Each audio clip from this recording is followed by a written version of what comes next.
Olá pessoal, espero que estejam todos bem, sejam todos bem-vindos ao nosso canal. Hoje nós vamos falar sobre a pedagogia de projetos, né?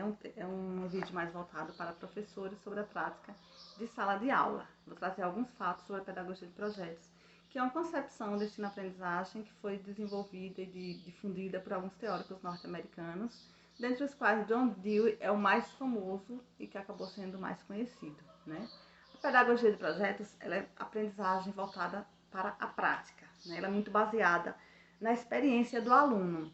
E ela surgiu como uma crítica à educação tradicional que colocava o aluno longe da possibilidade de ser um sujeito dentro do processo de ensino-aprendizagem. Então, é um momento da educação que se critica essa postura de deixar o aluno como ser passivo e traz ele para a parte ativa do processo de ensino-aprendizagem. O foco é mais a aprendizagem do que o ensino. Essa é uma das características da pedagogia de projetos. Outra característica importante é que se alia a teoria à prática, né? Sempre quando você trabalha com pedagogia de projetos, você pega o conteúdo voltado para a construção de alguma coisa específica, algum objeto, algum evento, algum produto, né? Sempre é focado no processo e alia a teoria com a prática. Isso favorece a aprendizagem sobremaneira, porque a partir do momento em que o aluno vê o processo de conhecimento da forma como o mundo é, que é transdisciplinar, ele vai compreender aquilo melhor. Quanto menos a gente compartimentaliza o conhecimento, mais fácil para o aluno aprender. Porque no mundo está misturado matemática com ciências da natureza, com ciências exatas, está tudo lá junto. Aí quando a escola divide demais e torna aquilo mais artificial, se torna mais complicado para o estudante aprender. Esse processo de pedagogia de projetos, ele, além de ser facilmente trabalhado de forma interdisciplinar entre os professores, ele também traz vários aspectos de transdisciplinaridade, que é ir além da divisão pelas disciplinas. Não é simplesmente um método, né? É uma visão de mundo, uma visão de educação, uma visão de sujeito, que é muito interessante. Outra coisa a respeito da pedagogia de projetos, né, é que não é para o aluno aprender para a vida, é para o aluno aprender na vida. E isso é interessante, porque ele já está vivendo ali, ele não está se preparando para algo que está por vir. É também baseada na aprendizagem por problemas. O aluno tem um problema para resolver. De que forma nós podemos construir aquilo? De que forma nós podemos apresentar isso para que as pessoas compreendam? De que forma o aluno está sempre aprendendo, resolvendo problemas, que é outra forma também bastante eficaz de aprendizagem. Como falei, é uma postura pedagógica, uma postura de vida, o foco é a construção, é o processo e a aprendizagem.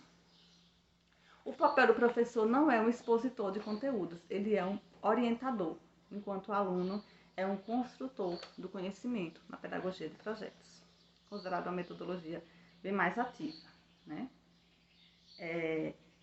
Ele aprende fazendo e a aprendizagem que você aprende fazendo alguma coisa, ela é a mais eficiente, porque é a que ativa mais memórias, né? Memória visual, memória auditiva, memória tátil, e é a forma que o conhecimento fica mais reforçado. O planejamento na pedagogia de projetos, ele é fundamental, principalmente para o aluno conseguir ter sucesso, né? O planejamento do professor em qualquer momento da vida escolar do aluno é importante porque facilita os estudos. Quando a gente vai orientar um aluno, por exemplo, se o aluno ele sabe que o professor vai trabalhar e quando ele pode estudar melhor. Qual a melhor forma de estudar? Você estudar antes daquilo ser trabalhado, porque quando o professor faz a exposição, o trabalho com aquele conteúdo, se você já tem um conhecimento prévio maior, você vai processar melhor aquele conhecimento. No caso da pedagogia de projetos, o planejamento é mais importante ainda, porque o aluno precisa saber o que ele vai construir, como ele vai construir, né? Alguns encaminhamentos do professor, que conteúdo ele vai precisar instrumentalizar para construir aquele objeto, né? Para seguir aquele processo. Então, o professor precisa ter um planejamento muito detalhado. E quando se trata de educação à distância, educação online, mais ainda, né? Sempre que se trabalha com a educação online, o aluno precisa saber, no máximo, no primeiro dia de aula, as datas de todos os encontros, todas as atividades assíncronas, tudo que vai ser trabalhado de conteúdo em cada aula, em cada momento síncrono, para que ele possa trabalhar de forma eficiente e se organizar melhor. E na pedagogia de projetos também, no primeiro dia, ele precisa saber quais serão as etapas, o que é que ele vai ter que mobilizar de conteúdo, o que é que ele vai ter que construir, o que é que ele vai ter que fazer, até o final, incluindo aí os instrumentos de avaliação que serão trabalhados. Então, o planejamento precisa ser detalhado, com datas dos encontros, tudo que vai ser feito em cada encontro, todos os conteúdos, todos os instrumentos de avaliação, tudo precisa ser bem claro para o aluno, porque senão ele não consegue esse processo de autonomia. Como é que eu vou ser autônoma numa coisa que eu não sei o que é para produzir, né? Que eu não sei como nem quando, o que eu vou fazer.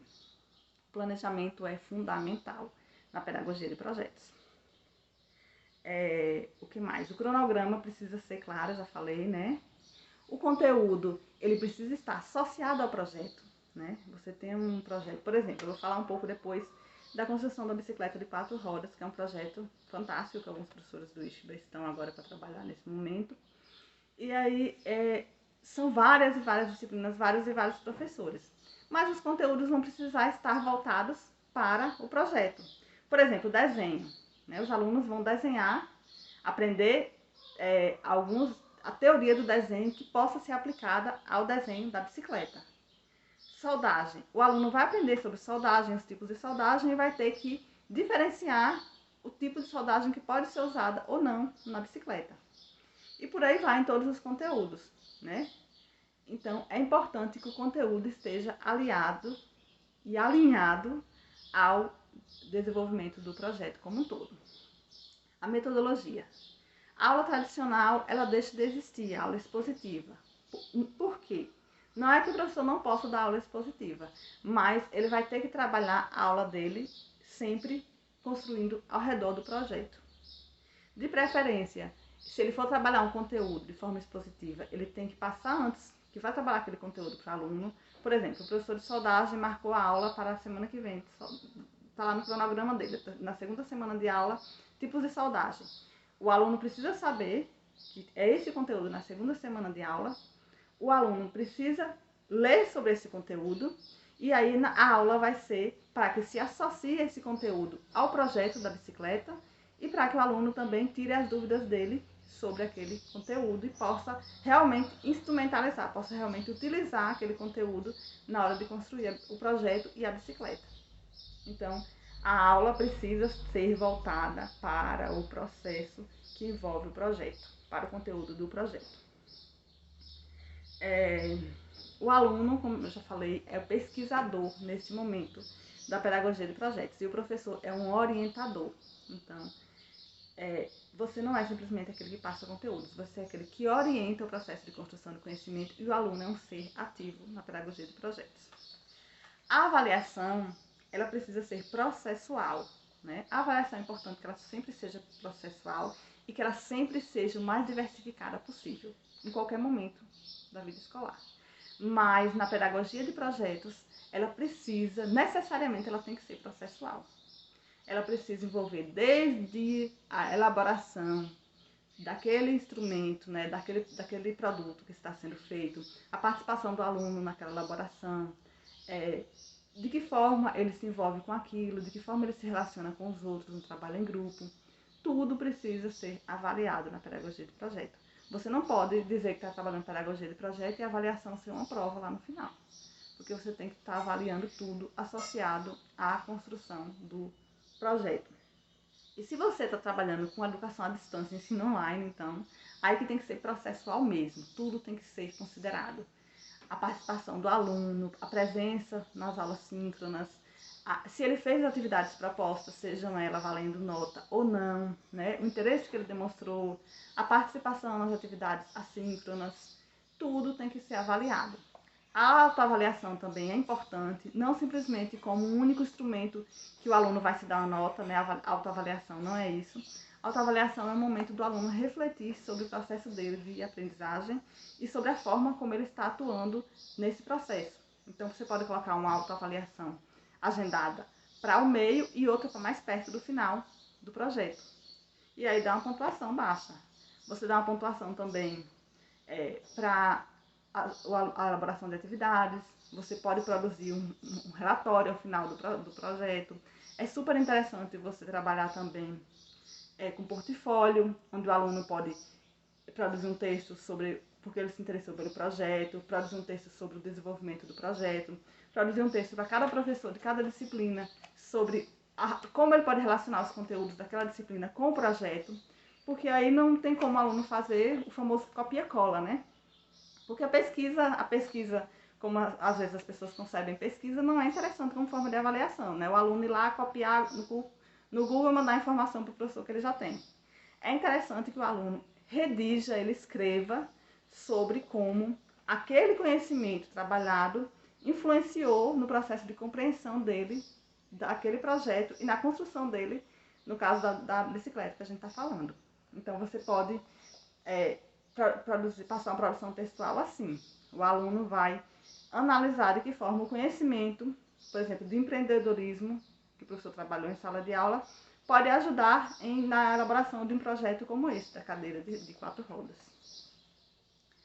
É interessante também que se refaça avaliações sempre, né, para refletir a importância do erro no processo de aprendizagem. Se o aluno produzir um texto, você vai lá e marca onde foi que ele precisa refazer, aponta que o texto está muito curto, que o texto não está coerente, né, que não tem começo, meio e fim. Você coloca uma indicação de que tem problemas ortográficos, mas você não corrige para o aluno, você indica para ele que é preciso corrigir e orienta em que.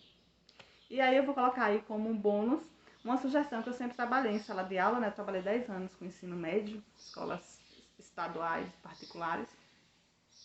E eu sempre gostava de usar uma legenda para correção. Sempre corrigia todas as avaliações. Os alunos não gostavam muito, mas eu dizia a eles que eu só não ia corrigir aquela prova no dia que todo mundo acertasse tudo, né? Porque o objetivo do erro é você repensar e utilizá-la para aprender.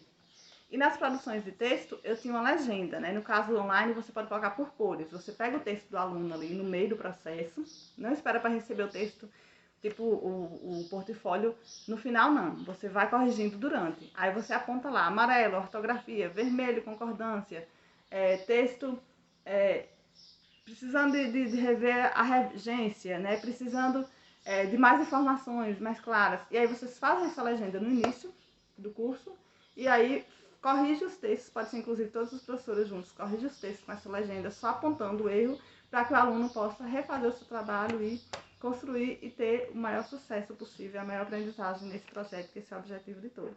Obrigada!